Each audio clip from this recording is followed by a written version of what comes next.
vast majority of white South Africans live a better quality of life now than the vast majority of black South Africans currently living will ever be able to live and could dream of living. So that's point one.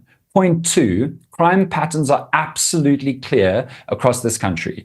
The richer and whiter you are, and usually based on what I've just said, the whiter you are, the richer you are. That's an undeniable correlation based on historical rigging of our economic system during and before apartheid. The richer and whiter you are, the less likely you are to suffer crime, and the poorer and blacker you are, the more likely you are to suffer crime. And then thirdly, there is no evidence of targeted race-based murders in this country. There has not been a single land seizure in this country by the government or others based on race. And I want to speak to what Ernst Ruth said.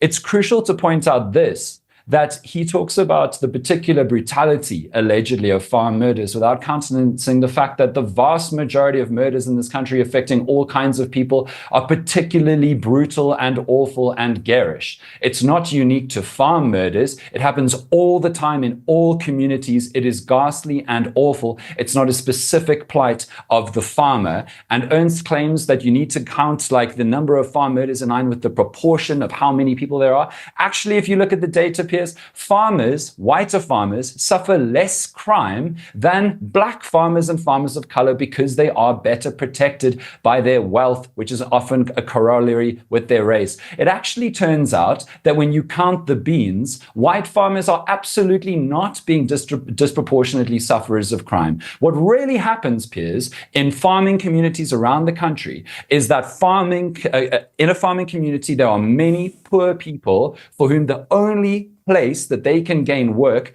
is a farm. And the only source of wealth in that area is the farm. And so crime out of necessity to try and steal something to gain wealth, while very regrettable, it makes sense that it happens. It makes sense that it targets the source of wealth, the source of income, and the source of value. That happens all across the country. And there were crime stats that came out, if I can just finish, Piers, because crime stats came out 3 days ago that are super relevant to this. And thank you for the crime stats that you spoke about earlier. But crime stats came out 3 days ago from the first quarter of South Africa this year, 1 Jan to 31 March. There were around 5,700 murders across the country. There were 6 murders involving people who work on farms. 5 of them were people of color. 1 of them was a white person. 2 farm owners died. They're both black. 3 of the farm laborers who died were black, and the 1 white person was a farm dweller. So we are not here to allow the spin of data to make it sound like it is worse to be a white farmer than any other group in this country, because it is simply not true. I have a different take when it comes to this whole issue in South Africa. If there's one thing that Robert Mugabe did that I totally am in line with, is the whole land seizure. And we all know how that made the white people angry. I believe it was necessary for Robert Mugabe to have done what he did. Now, staying in power like forever isn't exactly what was necessary. And secondly, becoming too corrupt wasn't really necessary. But if there's one thing he did that I totally agree with, was the land seizure. I think this also must happen in South Africa. Now listen, I know everyone glorifies Nelson Mandela. He was a fantastic leader. He suffered for the freedom of his people. He sacrificed a lot for South Africans. That is true. And when he came into office as the leader of the country after apartheid ended, he served 1 term and hand over power to the next person. Excellent. That is fantastic. But if there's one thing that I believe it was a blunder on his part, was to allow the white South Africans to be in charge of the economy. Remember, during the period of apartheid, they control the economic of the whole country. They were very successful. They own almost every single thing, and the black South Africans had nothing. So when Mandela came to power, they only gave him the political power of the country, but not the economic power of the country. Political power without economic power is useless, in my own opinion. You cannot do anything if you don't have the economy behind you. If, as a politician, you want to put in place a policy, but the people controlling the economy are not in line with it, that policy will fail. If you want to build a road and the bankers are not ready to put forth the money for the road, that policy will fail. So you need economic power behind you in order to succeed. That is it. I think that land redistribution should be a thing that all South Africans follow through with. I think this popular politician, Julius Malema, has talked about it, and he is all in for it. I too believe it is something very, very necessary.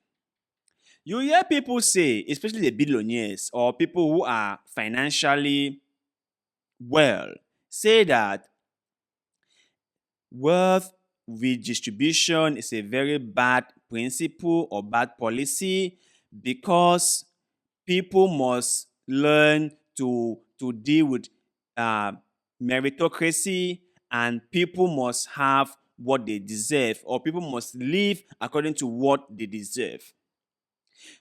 But they fail to take into account that some people have a good start or a head start before others. Some people's parents were rich, and so they have a good beginning. They don't take into account all those small facts that matters a lot. Some people have generational wealth, and so they stand a chance to succeed. Some people are well connected, so they stand a chance to succeed. And they also make this claim that if you take all the wealth from the billionaires and give it to the masses, the poor people, the billionaires will make the wealth back in no time, and the poor people to whom those wealth has been given to will squander everything, which I think is just wrong. The fact that everyone is poor doesn't mean they are lazy, they are ignorant, they are stupid, they are dull, or they are just outright not willing to work. The fact that people are poor doesn't mean that if you give them a head start, they won't succeed. It doesn't mean that. And let me ask this question. If those who are in support of the fact that if you redistribute wealth, you are actually endangering the economy of the area, or better still, it won't be of any good because the people whom those wealth is being given to them will squander it. Why have they never tried this out? Why have they never taken upon themselves to really see this through? Just let's make it a try. Let's make a try. Let's see how it goes. Let's redistribute wealth and see if every single person to whom the wealth is given to will squander it. Let's see.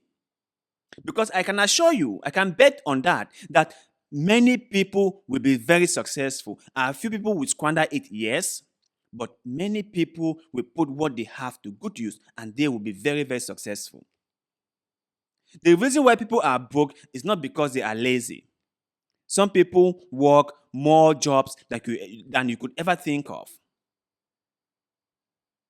It's not because they are lazy. It's not because they are stupid. It's the way the system has been designed by those who control the means of production.